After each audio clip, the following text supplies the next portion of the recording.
আসসালামু আলাইকুম। আজকে ইংরেজি গ্রামারে আরেকটি নতুন টপিক নিয়ে হাজির হয়েছি, সেটা হচ্ছে সাবজাংটিভ মোড।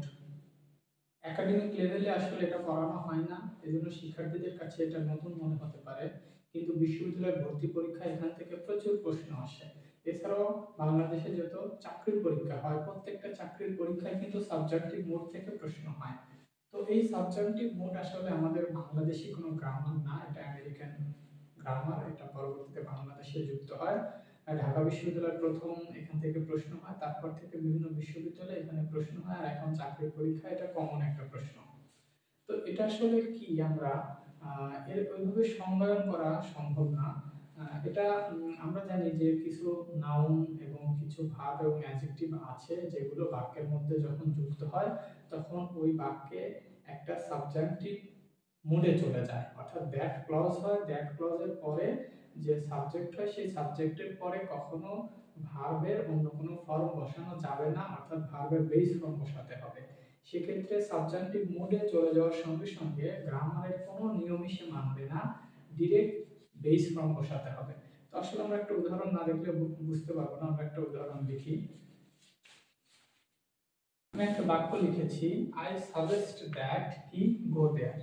আমরা কি কখনো হি এর পরে গো দেখেছি? আমরা কিন্তু জানি হি এর সঙ্গে সবসময় গোজ হয়, অথবা যদি পাস্ট করি তাহলে ওয়েন্ট হতে পারে, অথবা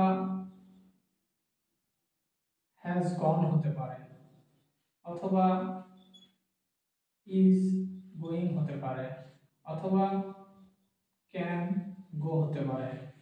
অর্থাৎ এই যে গো, এই গো এর ফর্ম এগুলো হতে পারে এর পরে, অর্থাৎ কিন্তু এগুলো কোনো নিয়মই মানবে না, কারণ এই যে সাজেস্ট, এই সাজেস্ট হচ্ছে একটা সাবজাংটিভ ওয়ার্ড, আর এই সাবজাংটিভ ওয়ার্ড বসার সঙ্গে সঙ্গে দ্যাট ক্লজের পরে যে সাবজেক্ট আসবে সেই সাবজেক্টে যেই থাকুক না কেন, যে টেন্সেই থাকুক না কেন, কোনো কিছু দেখার প্রয়োজন নেই, সেখানে সরাসরি বেস ফর্ম অর্থাৎ গো বসাতে হবে। এটাই হচ্ছে সাবজাংটিভ মুড।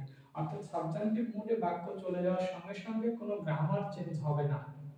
এখন এরকম বাক্য কি আছে, এরকম ওয়ার্ড আছে যেরকম order, request, recommend, advice, suggest.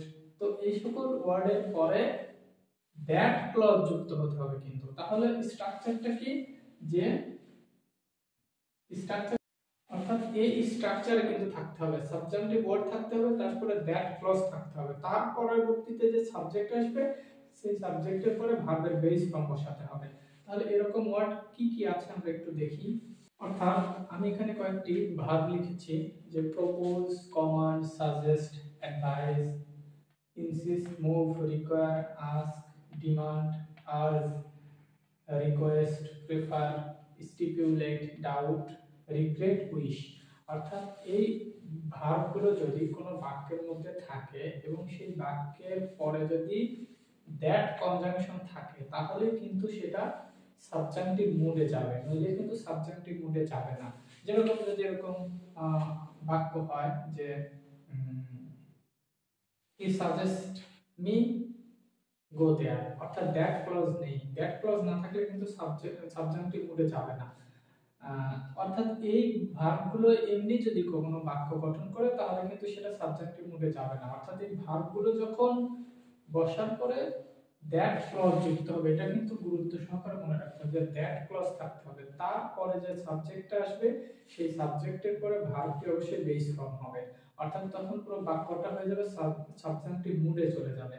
আর সাবজেক্টিভ মুডে বাক্য চলে গেলে কিন্তু গ্রামারের কোনো রুলস সে মানবে না, অর্থাৎ সেখানে আমরা যদি কোনো টেন্সের পরিবর্তন করতে হয় সেটা কিন্তু করা যাবে না, অর্থাৎ হ্যাভ, হ্যাজ, হ্যাড এর ব্যবহার করা যাবে না, ভার্বের সঙ্গে আইএনজি যুক্ত করা যাবে না, ভার্বের পাস্ট ফর্ম, ভার্বের পাস্ট পার্টিসিপল ফর্ম, অর্থাৎ অন্য কোনো ফর্মই বসানো যাবে না, বসাতে হবে বেস ফর্ম, বেস ফর্ম, যাকে আমরা বলি V1।